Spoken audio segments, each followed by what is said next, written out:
أعوذ بالله من الشيطان الرجيم. بسم الله الرحمن الرحيم. تبارك الذي بيده الملك وهو على كل شيء قدير، الذي خلق الموت والحياة ليبلوكم أيكم أحسن عملا وهو العزيز الغفور، الذي خلق 7 سماوات طباقا ما ترى في خلق الرحمن من تفاوت فارجع البصر هل ترى من فطور ثم ارجع البصر كرتين ينقلب إليك البصر خاسئا وهو حسير،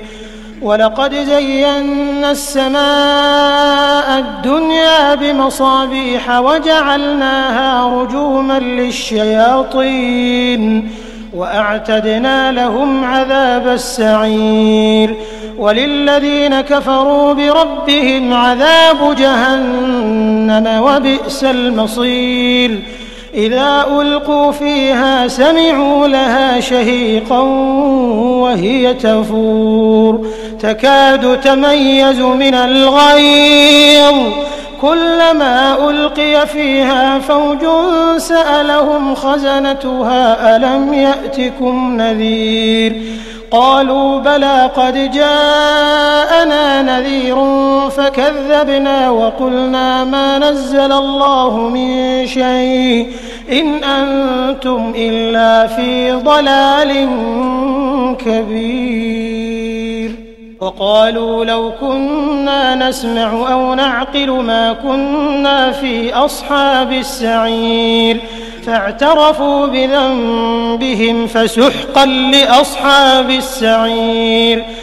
إن الذين يخشون ربهم بالغيب لهم مغفرة وأجر كبير، وأسروا قولكم أو اجهروا به إنه عليم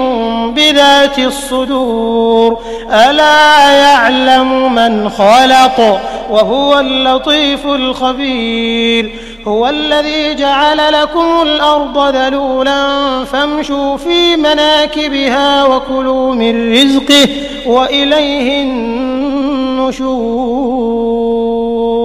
أأمنتم من في السماء أن يخسف بكم الأرض فإذا هي تمور،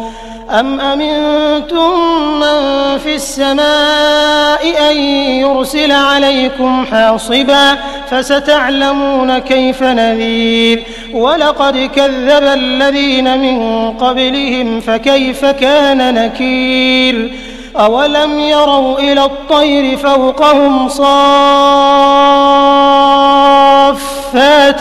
ويقبضن ما يمسكهن إلا الرحمن إنه بكل شيء بصير، أمن هذا الذي هو جند لكم ينصركم من دون الرحمن إن الكافرون إلا في غرور، أمن هذا الذي يرزقكم إن أمسك رزقه بل لجوا في عتو ونفور، أفمن يمشي مكبا على وجهه أهدى أم من يمشي سويا على صراط مستقيم، قل هو الذي أنشأكم وجعل لكم السمع والأبصار والأفئدة قليلا ما تشكرون، قل هو الذي ذرأكم في الأرض وإليه تحشرون، ويقولون متى هذا الوعد إن كنتم صادقين، قل إنما العلم عند الله وإنما أنا نذير مبين، فلما رأوه زلفة سيئت وجوه الذين كفروا وقيل هذا الذي كنتم به تدعون، قل أرأيتم إن أهلكني الله ومن معي أو رحمنا فمن يجير الكافرين من عذاب أليم، قل هو الرحمن آمنا به عليه توكلنا فستعلمون من هو في ضلال مبين قل أرأيتم إن أصبح ماؤكم غورا فمن يأتيكم بماء